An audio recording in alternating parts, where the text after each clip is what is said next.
എല്ലാവർക്കും നമസ്കാരം. റമദാൻ സ്പെഷ്യൽ കായ്പോളയാണ് ഇന്ന് ചെയ്യുന്നത്. വളരെ എളുപ്പത്തിൽ തയ്യാറാക്കാൻ പറ്റുന്ന ഒരു സ്നാക്കാണ്. എങ്ങനെയാണ് ചെയ്യുന്നതെന്ന് നോക്കാം.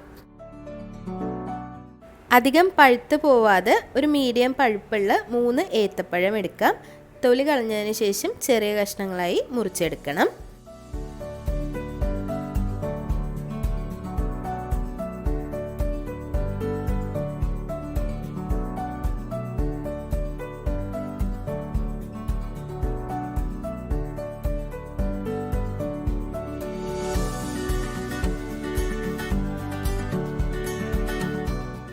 മൂന്ന് പഴം എടുക്കുന്ന സമയത്ത് ഇതിലേക്ക് 3 കോഴിമുട്ട കൂടി എടുത്തു വയ്ക്കാം. ഒരു മിക്സിയുടെ ജാറിലേക്ക് 3 കോഴിമുട്ട പൊട്ടിച്ചൊഴിച്ചതിന് ശേഷം 2 ടേബിൾ സ്പൂൺ പാലും 2 ടേബിൾ സ്പൂൺ പഞ്ചസാരയും 1/2 ടീസ്പൂൺ ഏലക്ക പൊടിച്ചതും കൂടി ചേർത്ത് നല്ലതുപോലെ അടിച്ചെടുക്കാം. ഒരു പാൻ ചൂടാക്കിയതിന് ശേഷം അതിലേക്ക് ഒരു 2 ടേബിൾ സ്പൂൺ നെയ്യ് ഒഴിച്ചു കൊടുക്കാം. നേരത്തെ മുറിച്ച് വെച്ചിട്ടുള്ള പഴം ഒന്ന് വാട്ടിയെടുക്കണം. പഴം ഒന്നങ്ങ് വാടി വരുന്ന സമയത്ത് എടുത്ത് വേറൊരു പ്ലേറ്റിലേക്ക് മാറ്റി വയ്ക്കുക.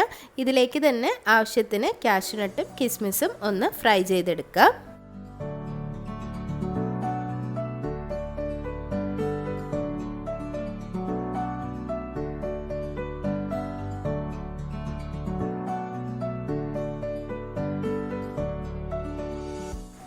ബ്ലെൻഡ് ചെയ്ത് വെച്ചിട്ടുള്ള മുട്ടയുടെ മിക്സ് ഒരു ബൗളിലേക്ക് ചേർത്ത് കൊടുക്കാം.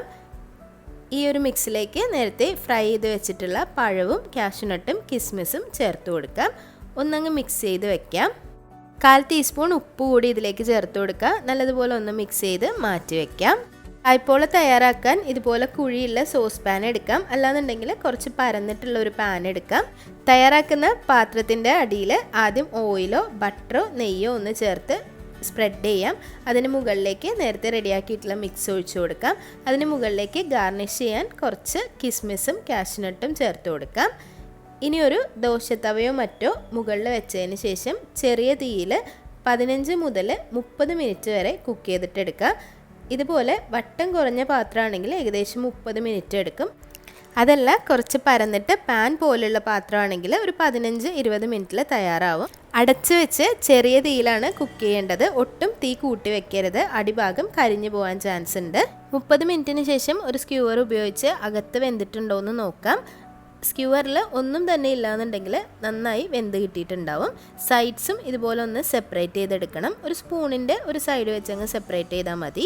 ഇനി മുകൾ ഭാഗം ഒന്ന് ചെറുതായിട്ടൊന്ന് റോസ്റ്റ് ചെയ്യാൻ വേണ്ടിയിട്ട് അതേ ദോശത്തവയിലേക്ക് കുറച്ച് നെയ്യ് സ്പ്രെഡ് ചെയ്തതിന് ശേഷം ഒരു 2 മിനിറ്റ് വെച്ച് കൊടുക്കുക. കൂടുതൽ നേരം വെക്കരുത്. ചെറിയ തീയിൽ 2 മിനിറ്റ് കൊണ്ട് തന്നെ ഇത് തയ്യാറായി കിട്ടും. പീസസ് ആയിട്ട് മുറിച്ചിട്ട് ചൂടോടെ സെർവ് ചെയ്യാം. കുറച്ചുകൂടി തണുത്തിട്ട് സെർവ് ചെയ്താലും നല്ല ടേസ്റ്റി ആയിട്ടുള്ളൊരു സ്നാക്കാണ്. അപ്പോൾ എല്ലാവരും ട്രൈ ചെയ്ത് നോക്കുക. അഭിപ്രായങ്ങൾ കമൻസിൽ അറിയിക്കുക. വീഡിയോസൊക്കെ ഇഷ്ടമാവുന്നുണ്ടെങ്കിൽ ലൈക്ക് ചെയ്യുക, ഷെയർ ചെയ്യുക, സബ്സ്ക്രൈബ് ചെയ്യുക. ഇനിയും നല്ല റെസിപ്പി ആയിട്ട് വരാം. താങ്ക്